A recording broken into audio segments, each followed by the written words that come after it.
شروع اللہ کا نام لے کر جو بڑا مہربان نہایت رحم والا ہے۔ سچ مچ ہونے والی ہے، وہ سچ مچ ہونے والی کیا ہے؟ اور تم کو کیا معلوم کہ وہ سچ مچ ہونے والی کیا ہے؟ وہی کھڑکھڑانے والی جس کو سمود اور عاد دونوں نے جھٹلایا۔ سو سمود تو زبردست زلزلے سے ہلاک کر دیے گئے، رہے عاد تو ان کو نہایت زوردار آندھی سے تباہ کر دیا گیا۔ اللہ نے اس کو 7 رات اور 8 دن ان پر چلائے رکھا۔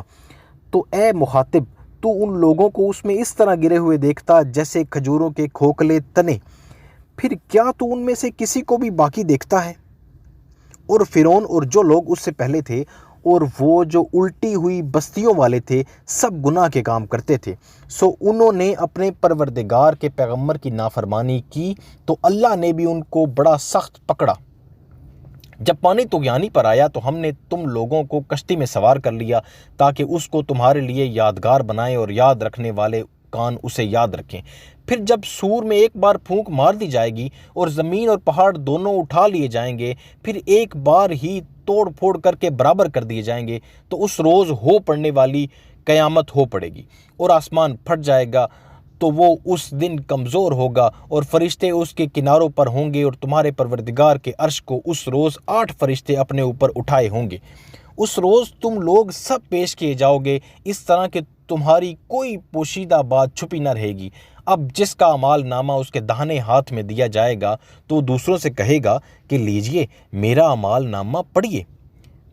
مجھے یقین تھا کہ مجھ کو میرا حساب کتاب ضرور ملے گا، بس وہ شخص من مانے عیش میں ہوگا، یعنی اونچے باغ میں جس کے میوے جھکے ہوئے ہوں گے۔ ان سے کہا جائے گا کہ جو اعمال تم ایام گزشتہ میں آگے بیچ چکے ہو، ان کے عوض مزے سے کھاؤ اور پیو۔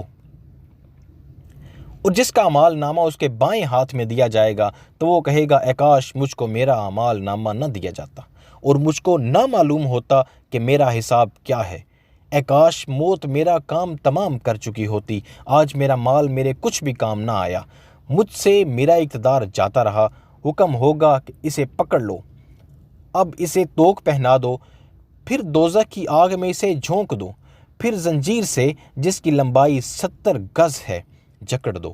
یہ نہ تو اللہ عظمت والے پر ایمان لاتا تھا اور نہ فقیر کے کھانا کھلانے کی ترغیب دیتا تھا، سو آج اس کا بھی یہاں کوئی دوست نہیں اور نہ اس کے لیے کوئی کھانا ہے سوائے زخموں کے دھون کے، جس کو گناہگاروں کے سوا کوئی نہیں کھائے گا۔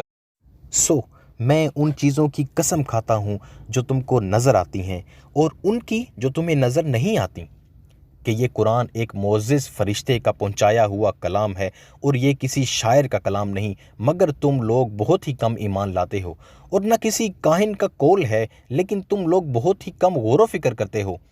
یہ رب العالمین کا اتارا ہوا ہے، اور اگر یہ پیغمبر ہماری نسبت کوئی بات جھوٹ بنا لاتے تو ہم ان کا داہنا ہاتھ پکڑ لیتے، پھر ان کی رگِ گردن کاٹ ڈالتے، پھر تم میں سے کوئی ہمیں اس سے روکنے والا نہ ہوتا۔ اور یہ کتاب تو پرہیزگاروں کے لیے نصیحت ہے، اور ہم جانتے ہیں کہ تم میں سے بعض اس کو جھٹلانے والے ہیں، نیز یہ کافروں کے لیے موجب حسرت ہے، اور کچھ شک نہیں کہ یہ یقین کرنے کے لائق ہے۔ سو تم اپنے پروردگار عظیم کے نام کی تسبیح کرتے رہو۔ جزاک اللہ۔